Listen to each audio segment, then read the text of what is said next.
ठीक है। अस्सलाम वालेकुम एवरीबॉडी, कैसे हैं आप लोग? ठीक ठाक हैं? अल्लाह का शुक्र है, ठीक। जी सर, बिल्कुल फिट। ग्रेट। मुझे बताएं, how was your experience regarding the paper? अच्छा एक्सपीरियंस था सर। डिफिकल्ट था, आसान था, लेंथी था, आसानी से हो गया? जी क्या सर, क्या सोच रहे थे, कैसा रहा ओवरऑल? हो गया था सर, आसान था पेपर। चलो, ग्लैड दैट वे।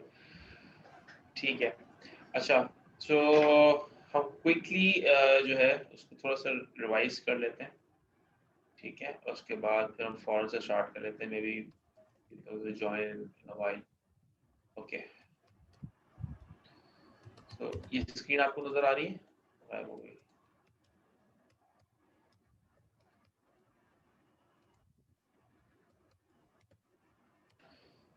जी, ये स्क्रीन आप लोगों को नजर आ रही है? जी सर, आ रही है स्क्रीन में। Yes sir. जबरदस्त। अच्छा, हमने जो लास्ट लेक्चर स्टडी किया था दैट वाज कि हम लोग इसका प्लान जो होता है, बिजनेस एनालिसिस की जो एक्टिविटीज होती है उसको कैसे बनाते हैं, और उसकी एक्टिविटीज क्या होती हैं, उसमें इनपुट्स और उसके एलिमेंट्स क्या होते हैं, उसकी टेक्निक्स क्या होती हैं, और स्टेक होल्डर्स को सबके साथ मैनेज कर रहे हो। ये एक्टिविटी थी जो हम लोगों ने इसको गो थ्रू की थी। सो हमने ज्योग्राफिकल डिस्ट्रीब्यूशन जो थी डिफरेंट स्टेक होल्डर्स की हमारे से बात हुई थी।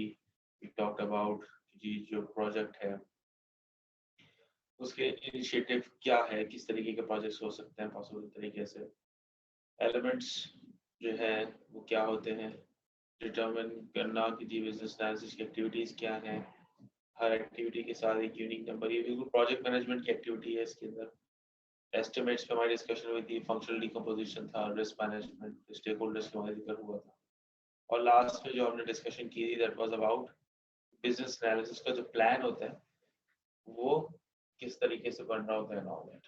ठीक है, तो यहाँ तक कोई कंफ्यूजन आई एम श्योर नहीं होगी, बिकॉज हम ऑलरेडी इस एरिया से मुतालिक तैयारी करके बैठे हैं।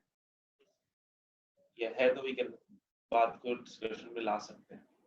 एनी क्वेश्चंस सो फार? नहीं सर, फिलहाल तो कुछ नहीं। Okay,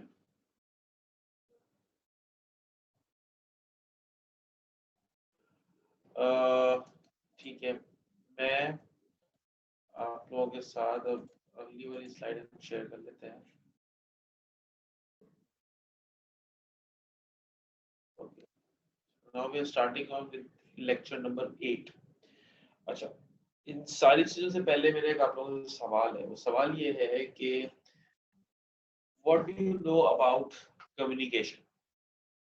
what is communication in general? अंग्रेजी में व्हाट इज कम्युनिकेशन? सर, बातचीत, डिस्कशन। बातचीत, डिस्कशन। इसके अलावा anyone else would like to say something? Sir, way of interaction. एक तरीकेकार है इंटरेक्शन का। इसके अलावा भी तरीकेकार होते हैं इंटरेक्शन के? सर बिल्कुल हो सकते हैं।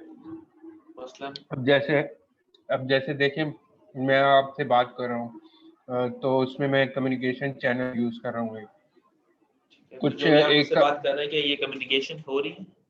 जी बिल्कुल। ठीक है।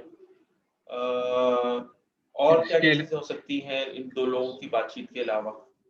सर रिटन भी हो सकती है, ठीक और है, एक तरह से वन वे भी हो सकती है कि सिर्फ मैं ही बात करूं और सिर्फ आप सुने, और ठीक है, उसके बाद जो है आप फर्दर रिस्पॉन्ड करें। तो ठीक ये है। कुछ 2-3 तरीके हैं। Okay, okay.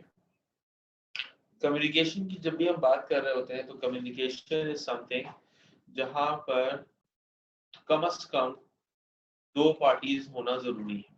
ठीक है, एक जो है अमूमन सेंडर होता है, एक उसका रिसीवर होता है। कम्युनिकेशन इज अ वर्ड जो कि एक लैटिन जबान है कम्युनिकेर के नाम से, और कम्युनिकेर का मतलब होता है टू शेयर। ठीक है, सो अगर डेफिनेशन की पॉइंट ऑफ व्यू देखी जाए तो communication is the act of conveying intended meaning from one entity और group another through the use of mutually understood signs and semiotic rules. इस जुमले से क्या मतलब समझ में आती है?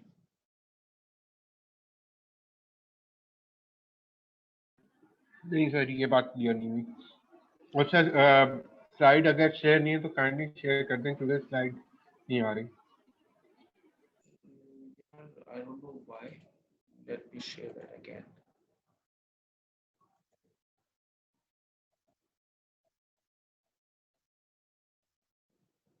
Okay.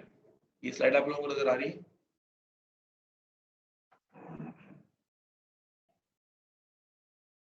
Yes, Can you see अच्छा ठीक है। तो जो मैंने पढ़ा है वो यहाँ से पढ़ के आपको बता रहा था कि कम्युनिकेशन जो है ना basically it is derived from a Latin word communicare के नाम से। और कम्युनिकेयर का मतलब होता है शेयर करना।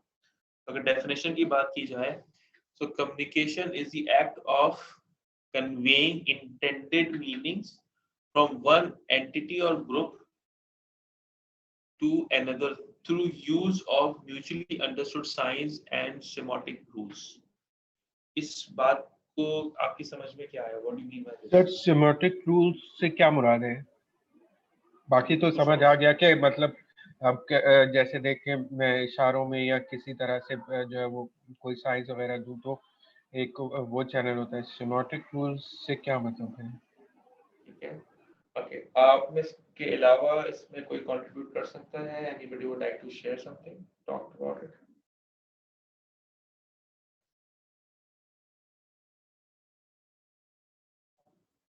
ओके, मैं आपसे कुछ चीजें शेयर करता हूँ। मिसाल के तौर पे मैं आपसे ये कहता हूँ कि यार एक प्रिंटर है, उसका जरा स्टेटस चेक करके मुझे बताइए। आपने वो प्रिंटर कभी यूज नहीं किया हुआ, आपने मुझसे पूछा कि जी वो प्रिंटर कहाँ रखा है, मैं बताऊंगा जी फलानी जगह पे रखा हुआ है। आप वहां जाएंगे और आप वहां जाके देखते हैं, आपने प्रिंटर पहली दफा देखा है, लेकिन उस पर ना एक रेड रंग की लाइट जल रही है, ठीक है, ब्लिंक कर रही है। इसका क्या मतलब है? इसके तो बहुत सारे मतलब हो सकते हैं। बिल्कुल। मतलब इन कनेक्टेड जनरल नहीं है। एक आदमी उससे क्या मतलब निकालेगा? पावर ऑन है सर। ओके, पावर ऑन के ऊपर रेड लाइट जल सकती है, बिल्कुल सही कह रहे हैं। और इसके अलावा क्या हो सकता है? या ये कम्युनिकेट कर सकता है कि प्रिंटर इज एक्टिव या चल रहा है। ये फर्दर आगे जो है वो कम्युनिकेट करे बाद जिन्होंने उनको प्रिंटर को चेक करने के लिए भेजा है। ओके, अगर मैं आपसे ये कहूँ कि यार प्रिंटर में कोई एरर आया हुआ है तो भी पॉसिबिलिटी हो सकती है। बिल्कुल। बिल्कुल सर। अच्छा, अमूमन अगर आपने नोट किया होगा तो जहाँ पे एरर का मसला होता है या जहाँ पर आपको कोई कॉशन देना होता है तो वहां पर अमूमन आप रेड लाइट देते हैं, और जब आप ब्लिंक करवा रहे होते हैं किसी लाइट को तो आप उससे ये मैसेज इंटेंड करवा रहे होते हैं कि ये इंपॉर्टेंट है, इसको एड्रेस करो। अटेंशन ग्रैब करने के लिए आप उसको ब्लिंक करवाते हैं। और अमूमन रेड कलर जो है हम इस्तेमाल करते हैं कॉशन के तौर पे, डेंजर के तौर पे, इस तरह की चीजों पे इस्तेमाल किया जा रहा होता है। इसी तरह से होता है। सही है सर। जी सर। ये हमने बचपन से देखा है, हम मुख्तलिफ डिवाइसेस यूज करते रहते हैं और मुख्तलिफ डिवाइसेस के अंदर अमूमन रेड कलर इसीलिए इस्तेमाल किए जाते हैं। जैसे अभी आपको जो स्क्रीन पे जो डेफिनेशन नजर आ रही है वो एक लैटिन जबान का वर्ड कम्युनिकेयर लिखा हुआ है, ठीक है। शायद लैटिन जबान के अंदर उसकी स्पेलिंग ठीक होगी लेकिन अंग्रेजी में उसकी स्पेलिंग गलत है, क्योंकि उसकी डिक्शनरी का पार्ट नहीं है वो। उसकी वजह से आप देखें उसके नीचे एक अंडरलाइन हुई भी है स्पेलिंग से रिलेटेड। इसका मतलब हम क्या लेते हैं? इसका मतलब ये लेते हैं कि यार ये लफ्ज जो है ना इसको अटेंशन रिक्वायर्ड है, इसकी स्पेलिंग को चेक करें, इसकी ग्रामर चेक करें, सो ऑन सो फोर्थ। यही मतलब लेते हैं हम लोग इस बात का। जी बिल्कुल सर, ऐसे ही है। ये आपको किसने बताया कि रेड कलर जो है ना इसलिए इस्तेमाल होता है?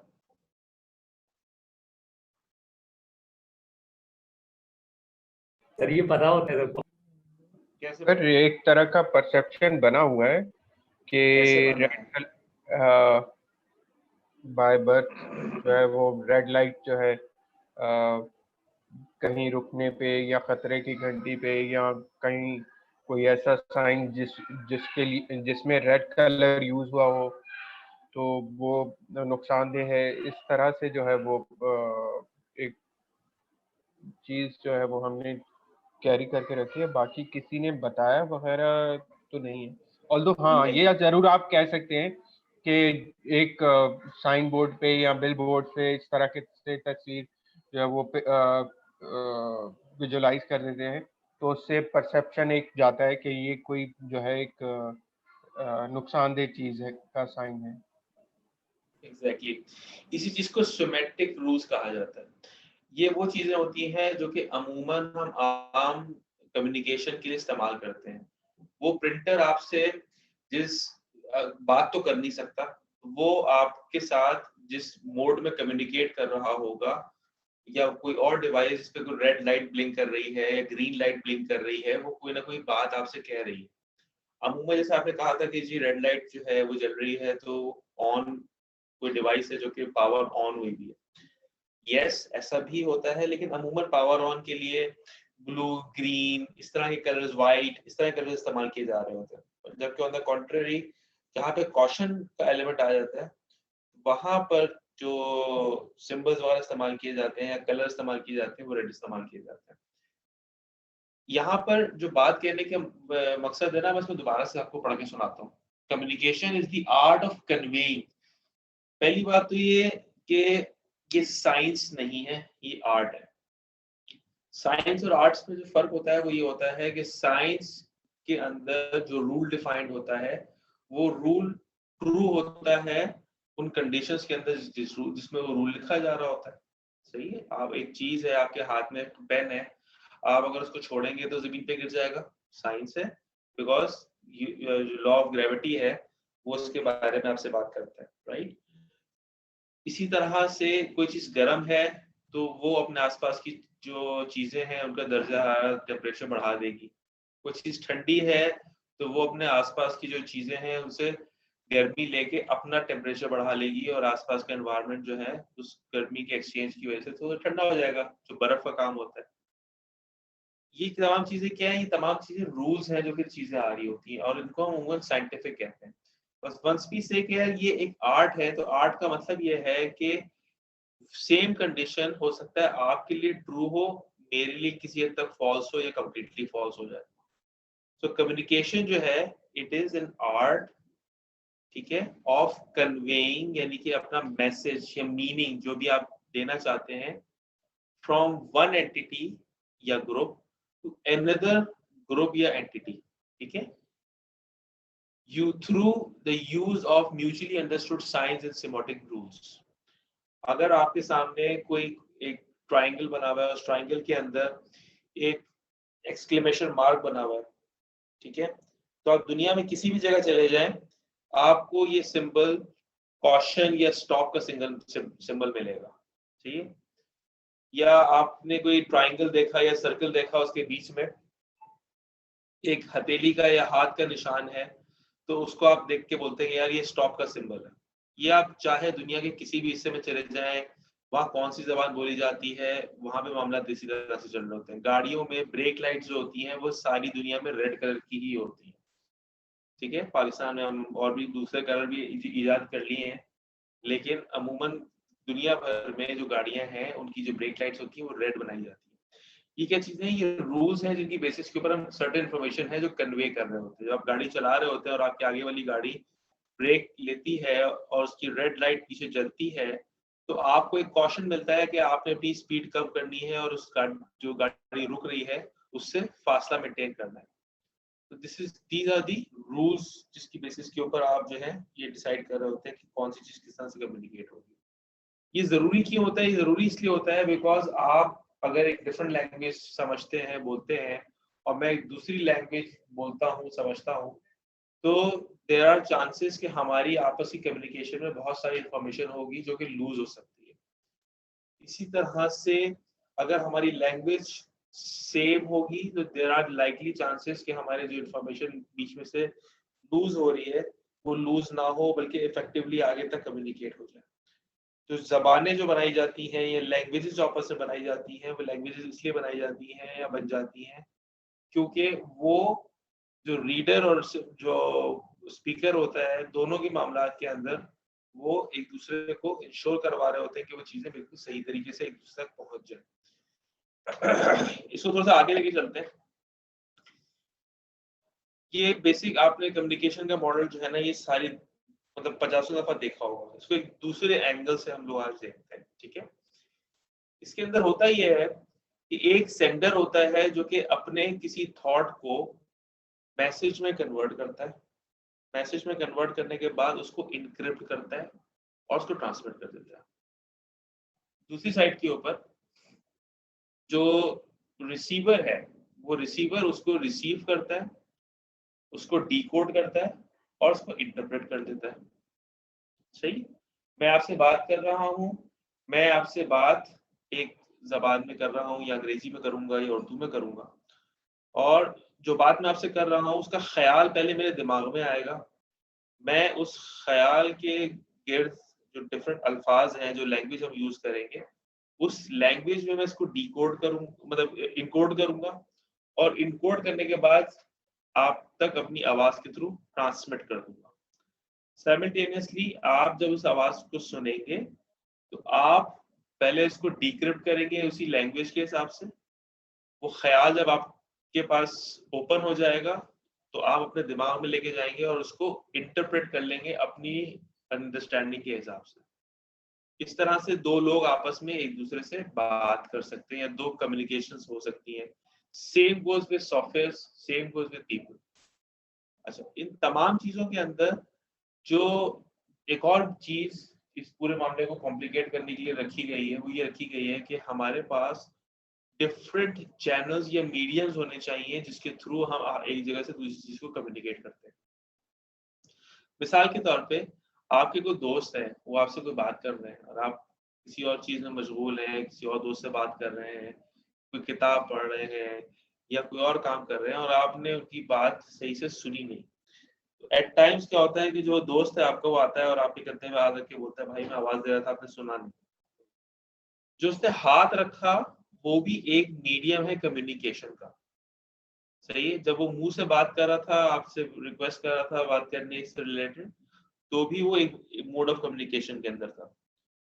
होता ये है कि आपने कोई ना कोई चैनल या कोई मीडियम बनाना होता है जिसकी बेसिस में आप एक दूसरे से बात कर सकते हैं। अच्छा, थोड़ी देर के लिए सोच लेते हैं कि मेरी और आप जिस क्लास में मौजूद हैं, इस क्लास के अंदर हम सारे लोग बैठे हुए और हमारी डिस्कशन जो है ना मुख्तलिफ चीजों के ऊपर चल रही है, राइट। ऐसी सूरत में आपने एक मीडियम बनाया और उस मीडियम बनाने के बाद उस चीज को आगे कम्युनिकेट कर दिया। अच्छा, अब मीडियम के अंदर बाय डिफॉल्ट एरर हो सकते हैं या उसके अंदर नॉइज हो सकता है। सो व्हाट हैपेंड इज कि आपके पास उस वो नॉइज जो होता है वो आपके मैसेज को गलत इंटरप्रेट करवाने में आपको इंगेज कर सकता है। तो इट्स बेटर कि जो भी आप यूज कर रहे हैं चैनल, वो आपको इंटरप्रेट करने में चीजों को आसानी ला के दें, नॉइज उसके अंदर कम से कम हो। अच्छा, दूसरा, थोड़ी देर के अगर हम अज्यूम करते हैं जिस चीज को मैं बहुत ज्यादा मिस कर रहा हूँ, वो ये है कि if you would have been in our class, class में आपको अपने स्टूडेंट्स को देख के या अपने सामने जो ऑडियंस है उसको देख के ये अंदाजा हो जाता है कि उन्होंने इस पूरी सिचुएशन को जो आपने भी एक्सप्लेन की है, वो सिचुएशन कितनी कारआमद है, राइट। उस पर्सपेक्टिव से मैं आप लोगों को देख के, आपकी बॉडी लैंग्वेज को देख के इस चीज को अंदाजा लगा सकता हूँ कि जो मैं कहना चाह रहा था वो तक आप तक पहुंच गया है या नहीं पहुंचा। It's called feedback. फीडबैक के तरीकाकार सिर्फ और सिर्फ बॉडी लैंग्वेज नहीं होती, फीडबैक के बेहिसाब तरीकेकार होते हैं। बाज़ दफा जब आप कोई मीटिंग कर रहे होते हैं फॉर्मल, और वहां पे आपको उस चीज को डॉक्यूमेंट करने के लिए एक मिनट ऑफ द मीटिंग बना दिए जाते हैं।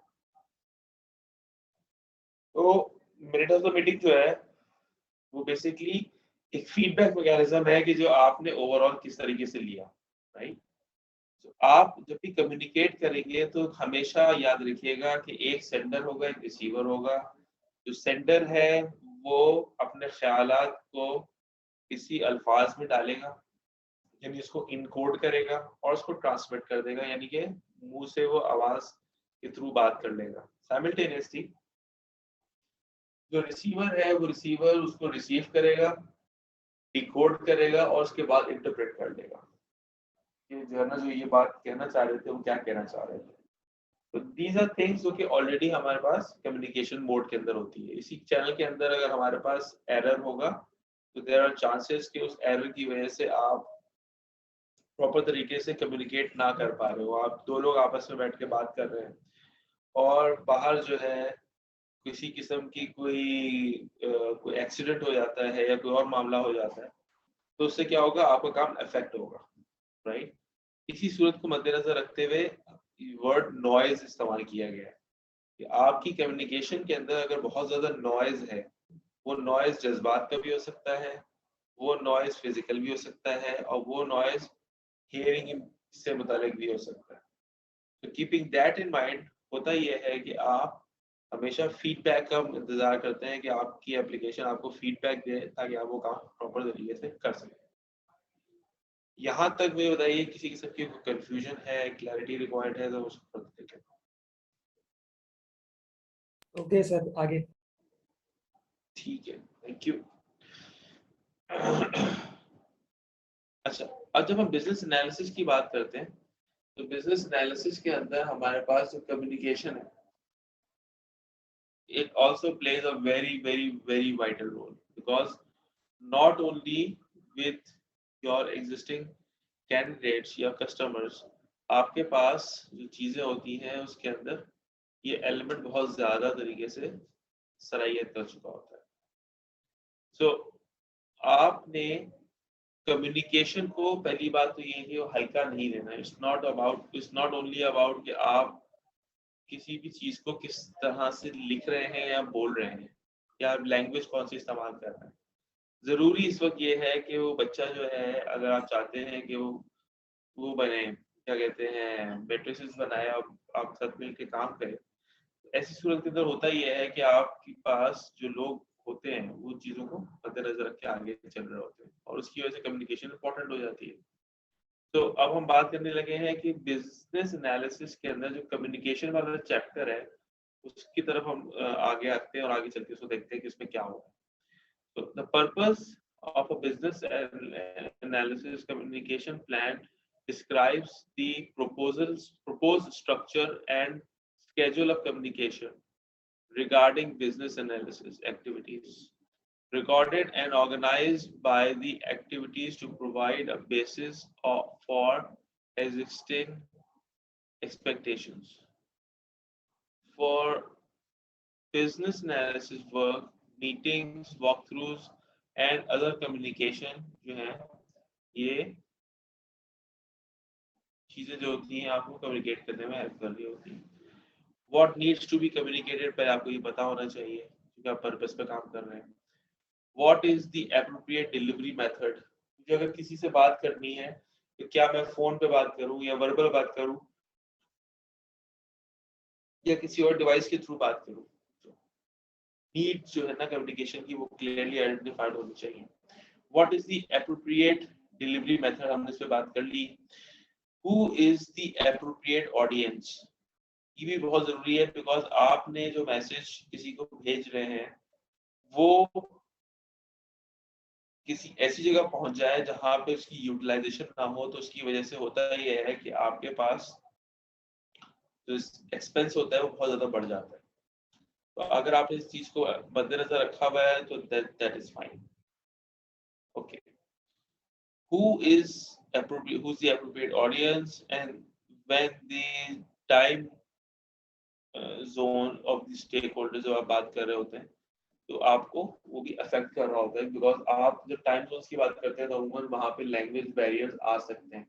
कुछ लोग हैं जो कि इंग्लिश कम्युनिकेशन बहुत अच्छी कर लेते हैं, कुछ लोग होते हैं जिनको थोड़ी सी मेहनत की जरूरत होती है। तो उस पर्सपेक्टिव से जो सबसे इम्पोर्टेंट चीज हुई वो कम्युनिकेशन हुई। इसके अलावा physical location, time zone of the stakeholders, communication approach for stakeholders, what type of communication will be required, for example status, anomalies, issues and their resolution, risks meetings and actions items for yourself. How best they communicate requirements further into packages and then through level sign of authorities who was the authority or interview only. ठीक है, यहाँ तक मामला था वो clear हो रहा है या हम इसको एक दफा दोबारा से देखें?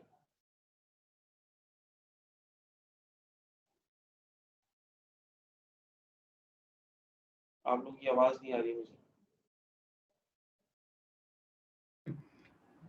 जी सर क्लियर है बात। जी सर क्लियर है। ठीक है, सो आई वाज सेइंग कि आपको कुछ भी करना है उसके लिए आपको कम्युनिकेशन रिक्वायर्ड है, और कम्युनिकेशन को जितना ज़्यादा आप क्वांटिफाई कर सकते हैं उतना आपके लिए जिंदगी आसान होती चली जाती है।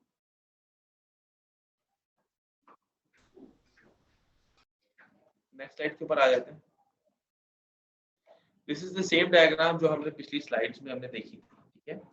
तो बिजनेस एनालिसिस जो है वो उसकी जो इनपुट्स रिक्वायर्ड है वो ये रिक्वायर्ड ये है कि बिजनेस एनालिसिस की अप्रोच हम क्या यूज कर रहे हैं। सेकंड, बिजनेस एनालिसिस की जो फेजेस हैं उनको प्लान करना, ठीक है।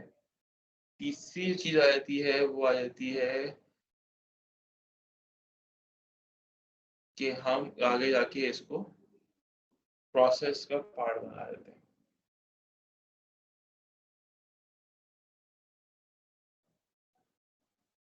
हेलो, आपको आवाज आ रही है? Yes sir. जी सर। हेलो सर आवाज आ रही है आपकी।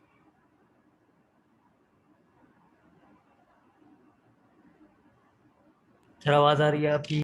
बस शायद इंटरनेट का मसला हुआ था जिसकी वजह से थोड़ा ओके। हम लोग जो बात कर रहे थे वी वर टॉकिंग अबाउट कि जो हमारे पास कम्युनिकेशन का प्लान हम लोग डेवलप कर रहे होते हैं, उसके अंदर जिन चीज़ों की रिक्वायरमेंट होती है उसमें बिजनेस एनालिसिस की जो अप्रोच होती है जिसके तहत हम बिजनेस एनालिसिस कर रहे होते हैं। हमने लास्ट टाइम पढ़ा था कि हम डिफरेंट अप्रोचेस के थ्रू बिजनेस एनालिसिस लेके चल रहे होते हैं कि हमने क्या क्या चीज़ें क्या क्या एक्टिविटीज़ हैं उसमें लेके चलनी।